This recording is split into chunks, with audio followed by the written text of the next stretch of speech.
Selamat pagi para saudaraku seiman dalam Kristus. Salam sehat, sukacita untuk kita semua. Marilah kita siapkan hati, pikiran kita untuk mendengarkan firman Tuhan. Tuhan beserta kita sekarang dan selama-lamanya. Inilah Injil Yesus Kristus menurut Markus bab 7 ayat 14 sampai 23. Dimuliakanlah Tuhan. Lalu Yesus memanggil lagi orang banyak dan berkata kepada mereka, "Kamu semua dengarkanlah kepadaku dan camkanlah. Apapun dari luar yang masuk ke dalam seseorang tidak dapat menajiskannya, tetapi apa yang keluar dari seseorang itulah yang menajiskannya. Barang siapa bertelinga untuk mendengar, hendaklah ia mendengar." Sesudah ia masuk ke sebuah rumah untuk menyingkir dari orang banyak, murid-muridnya bertanya kepadanya tentang arti perumpamaan itu. Maka jawabnya, "Apakah kamu juga tidak dapat memahaminya? Tidak tahukah kamu bahwa segala sesuatu dari luar yang masuk ke dalam seseorang tidak dapat menajiskannya? Karena bukan masuk ke dalam hati, tetapi ke dalam perutnya, lalu dibuang di jamban. Dengan demikian ia menyatakan semua makanan halal." Katanya lagi, "Apa yang keluar dari seseorang, itulah yang menajiskannya. Sebab dari hati orang timbullah segala pikiran jahat, percabulan, pencurian, pembunuhan, perzinahan, keserakahan, kejahatan, kelicikan, hawa nafsu, iri hati, hujat, kesombongan, kebebalan.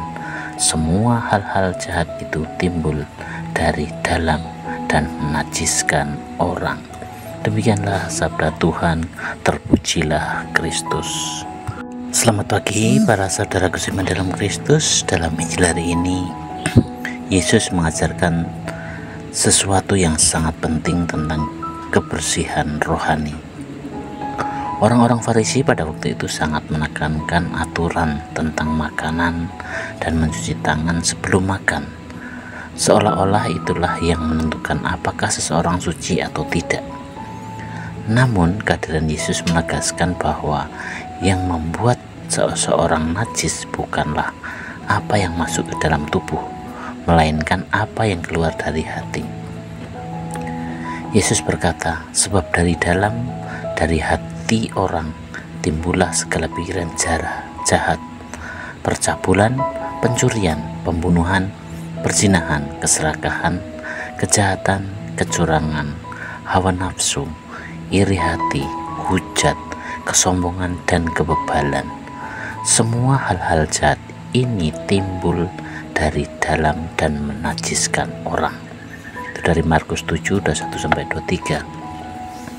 Dari perkataan ini Yesus mengajak kita untuk lebih memperhatikan kebersihan hati daripada sekedar aturan lahiriah saja.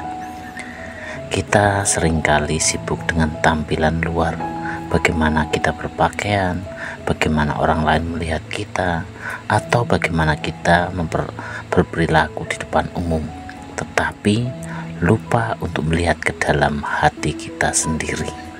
Saudaraku seiman dalam Kristus, sebagai refleksinya untuk hidup kita adalah, coba bayangkan sebuah gelas yang tampak bersih di luar, tetapi di dalamnya penuh dengan kotoran. Apakah kita mau minum dari gelas seperti itu? Tentu saja tidak mau. Begitu juga dengan hidup kita. Jika hati kita dipenuhi dengan kebencian, dengan iri hati, kesombongan, atau niat jahat, maka semua yang kita lakukan akan tercemar, meskipun dari luar kita tampak baik dan suci. Saudaraku seiman dalam Kristus, hari ini kita diajak untuk memeriksa batin kita, memeriksa hati, isi hati kita. Apakah kita dipenuhi kasih atau kebencian? Apakah kita lebih sering memikirkan kebaikan atau justru merencanakan sesuatu yang buruk terhadap orang lain? Apakah kita menggunakan mulut kita untuk memberkati atau malah untuk berkata kasar dan menyakiti? Saudaraku seiman dalam Kristus yang terkasih, mari kita memulai membersihkan hati kita dengan cara yang pertama adalah memohon kepada Tuhan untuk membentuk hati yang murni, seperti doa Raja Daud Ciptakanlah hati yang murni dalam diriku ya Allah. Yang kedua adalah mengisi hati dengan kebaikan. Apa yang sering kita baca, kita dengar, dan kita pikirkan akan membentuk hati kita.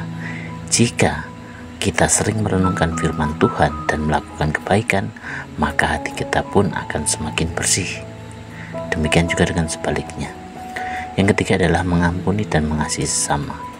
Kebencian dan dendam membuat hati kita kotor, sementara kasih dan pengampunan membuat hati kita bersih dan damai. Saudaraku seiman, semoga kita selalu berusaha untuk menjaga hati kita tetap murni, karena dari sanalah sumber kehidupan kita. Amin. Tuhan memberkati dalam nama Bapa dan Putra dan Roh Kudus. Bapa yang penuh kasih, terima kasih untuk firman-Mu hari ini, karena Engkau mengingatkan kami. Semoga hati kami semakin disucikan dan dikuatkan dan semakin dekat dengan firman-Mu, sehingga apa yang kami lakukan, apa yang kami katakan sungguh bisa berdampak positif untuk orang lain. Doa ini kami serahkan kepada-Mu Tuhan, dengan perantaraan Kristus Tuhan kami. Amin. Dalam nama Bapa dan Putra dan Roh Kudus. Amin.